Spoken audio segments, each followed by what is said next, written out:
passing traffic here at Northside shopping centre. Yeah, it's a bit chilly and breezy here today, but it's got to be done. And well, I hope somebody sees this. Wait till we see what to say.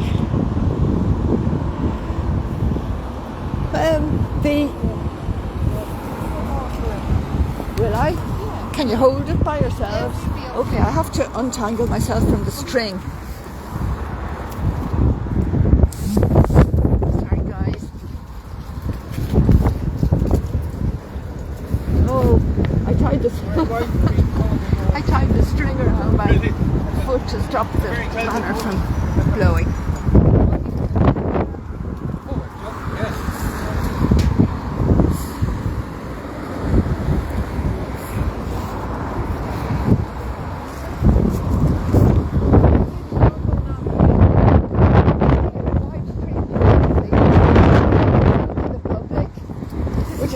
Do you mind if I video you while you're talking to Deirdre?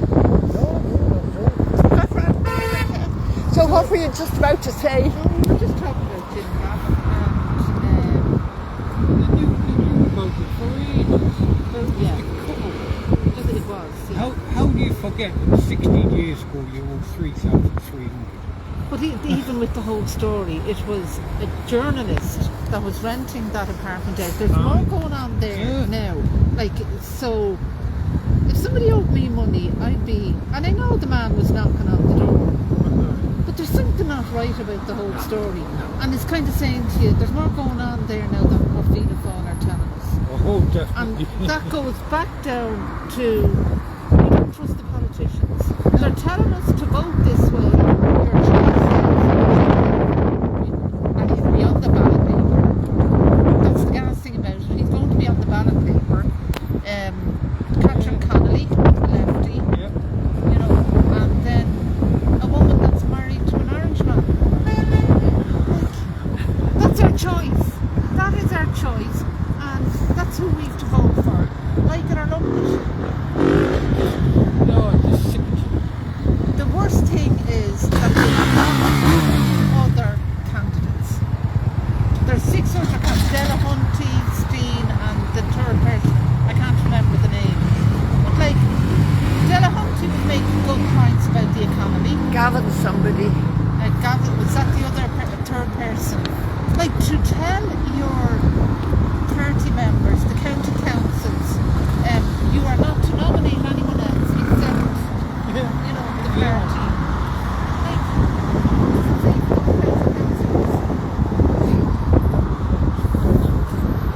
I wish I'd years ago I'd invested in a company that made brown envelopes. And I would sell them. Well, that was Rafi Burke, wasn't it? Rafi Burke was up here, up beyond Coolock. This was his constituency, Rafi Burke. Oh, right. He was in charge of Leaning and Dealing as well, with Charlie, you know?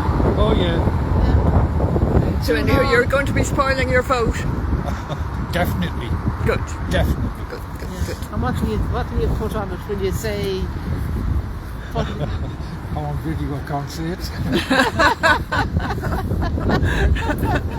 Thanks.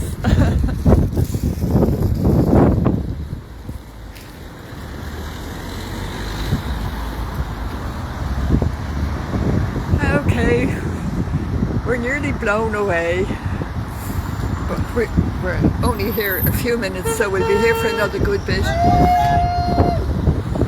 But we're expecting to get quite good vibes from this area because we can see loads of tricolours up on lampposts. You probably won't be able to see them in the distance here.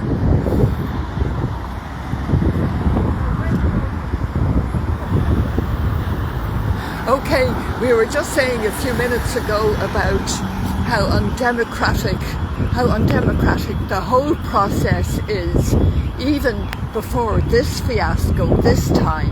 Oh yeah, absolutely. I mean, I'm sure in previous presidential elections it was a lot easier. I know we had a lot more candidates in other elections, but as it is now, it's all closed doors.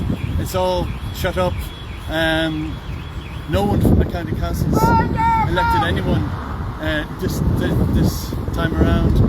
And I know someone made a good suggestion that if you had, let's say, 25,000 or 50,000 signatures to put someone on the ballot paper, that would be the most democratic way of just to have someone on the paper, and then leave it up to the people themselves if they want to vote for them or not. But yeah, it's been a closed shop for this election, and the only people who are allowed to get on the ballot paper were people who already agreed or were on board with all of the parties, not just the government themselves. It's a uni party, as we all know anyway, so they're all on the same page for the most important issues. So it's like being in Eastern Europe in the 1950s. You can vote for whoever you want once it's candidate A or candidate B who are both bought. Yeah. So they're both bought. Three of them were bought. Yes. So there's no democracy whatsoever. No. And that's not the sort of country that I want to live in. So. Yes, and what was I going to say? About having Jim Gavin on the paper and people being able to vote for him. This is extremely confusing, isn't it? It is. I mean, a lot of people will vote for him and they'll give a second or third preference to him, even though officially he's out of the race. But I think technically he could win, which is very confusing. If you win, if he did win, he could become president, and then he would have to step aside. So it creates a lot of confusion with him still on paper. And might he just turn around and say, "Oh, right, seeing as how I got a few votes, exactly. I might as well try it." I mean, he could change his mind, or Micheál Martin could change his mind for him and say, "Yes, well, the people want you, so I mean, you can't leave us now." So it is possible he could become president. But I think Catherine Connolly would probably do the most damage to this country. She has contempt for the Irish people than the other two candidates. Yes. I mean, she won't answer simple questions if they're not pre-approved questions, and if they're not questions that make her look good, she'll simply ignore the people asking. She's not engaging with anybody except probably the chosen few, that she knows what the questions are going to be. Yeah, and well done to all the people over the last couple of weeks who have put questions to her and recorded videos and shared videos just to expose these people to see now, before they're elected, what they're really like. So we can expect more of the same as soon as they're elected. They'll get easy questions, and they'll be protected all the time. Yeah, they will. Good. Well, thanks for your few words. Anything else you think of to say, Deirdre? Oh, by the way, we all know who this is. Famous Joseph the Warrior. Same as yourself. Oh, well, we all do our bit. Yes, absolutely. So we're getting great response. Do you listen to the radio at all? Years ago, when elections were on, I used to listen to the talking heads talking. Yes. Now I don't listen at all, but I'm sure there's all sorts of debating going on about. There hasn't been a good debate. And when you talk about a debate, you want to talk about the real issues, what are happening in Ireland. Are they afraid of those questions that are going to be asked? Like they had a strong...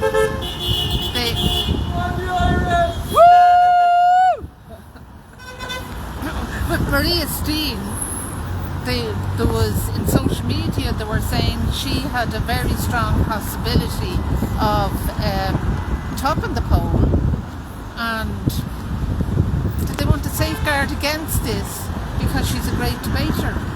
Like how many times did she make mincemeat of me, Homer? You know, Yeah. and she made mincemeat of him with factual information. Very good, solid questions, arguments, and they don't want to win. They know a debate is not going to be, it's not going to be balanced. in their favour. You know, so that's why they don't want, like even Delahunty in economics. What happened to him? Did he back off himself? He didn't get enough nominations. And it was really sad about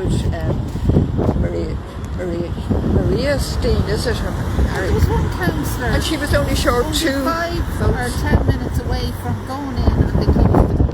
Yeah. And that was what was that man's name? Tom. Tom. Oh. That's right. Donald.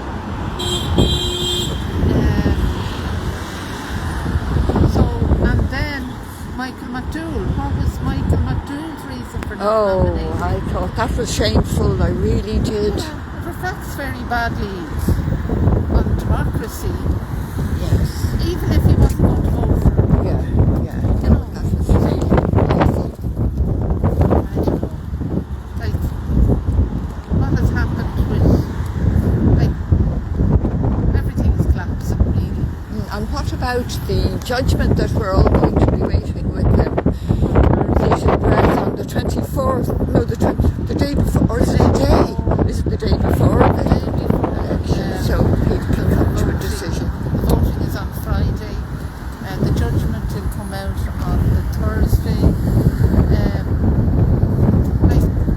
With the children's referendum, there was Martin Crystal won his case in that, and Monica Steens at the time made the point that should be stopped straight away. Okay. Because of that judgment, because of funds being used to get a favourable vote for a yes vote for the children's referendum. But it went ahead, and that led into a 2-year court case, and that was headed by Joanna Jordan, and at the end of it, it was just money for the legal teams, for the solicitors, for the barristers. Grand gravy train. Shocking. The corruption within the legal system is disgraceful. But the politicians don't care. They don't care about the money that's wasted and spent and all these. And that's taxpayers' money. Yeah. I can't. But then they want. They're not working for the people. They're working for Brussels, for the EU, so really at the end of the day, what are they? What are the politicians? They're just civil servants. Yeah. You know, they're well told paid what to civil do. servants. They're told what to do in Brussels. Get someone liberal in there. We don't want, we don't want a democratic society. We have to bring in this new world order. That's not going to Totalitarianism. Communism, Globalism. whatever. Like big multinationals coming into a small country. Look at Ireland. Look at how it's being destroyed. So the politicians are not representing the Irish people. We want people that are going to represent us, and we have a great country, and they're destroying this country. Yeah. I have to say, the people in Coolock, they're great people. They're just the salt of the earth, and we're getting a great response. Spoil your vote. Let them out! Get the spoil your vote. How? Well, would you vote for Jim Gavin? No. Well, who would you vote for? That's not on the ballot paper. How can we vote for Catherine Connolly or for they're more of the same. Like, we're Irish people, represent the Irish people. Is that too much to ask? Yeah. Be very nice. Well, anyhow, the atmosphere is quite good, isn't it? Even though it's cold. I love the people in Coolock. They're just ordinary working people. you know, just doing their Lots bit. of beeping, lots of positive Hello? thumbs up. Spoils their boat. How's that work out if everyone spoils their boat? Sorry, I'm streaming, is that okay? Beg your pardon, sorry, No, sorry, I was just I asking mean, the question. do you mind if you're on them? Absolutely not. No, it's just if everyone spoils their boat, how's that kind of work out? Yeah, well, how Will you just talk to Deirdre and I'll keep going. Hello, what's My your name's name? David. David, I just how live you, across the road David? here. Oh, good man, yeah. So, well, like, what is the quota to elect somebody? That's what my is the question to figure? you. Basically, that's what I was going to ask you, basically. Yeah. Do you know, Joe? If everyone spoils their boat, Joe, where do we stand? Well, everybody won't spoil their vote.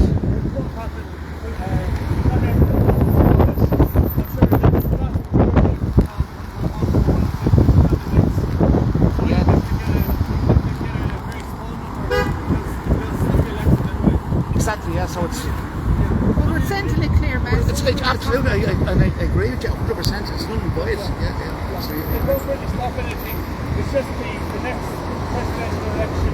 So we're hoping the rules will change so that it'll be easier for more people to sit on the voting cards. Like,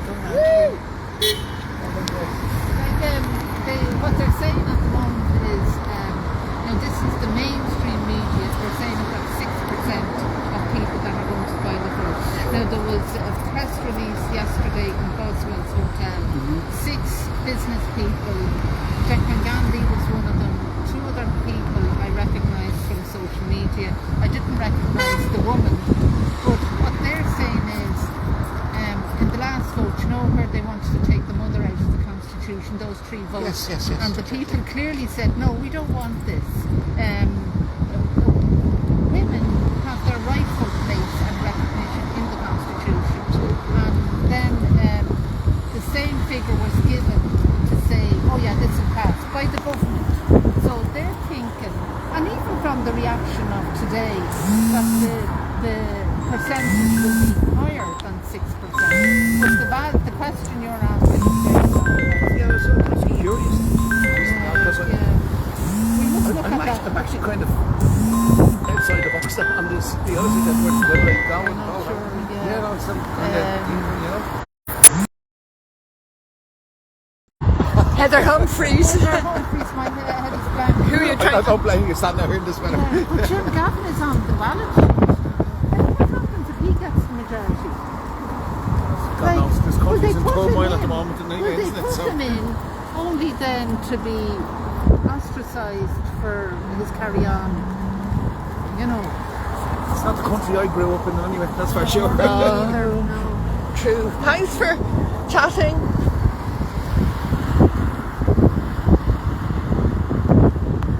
Hi everybody, I'll just take a break for a bit.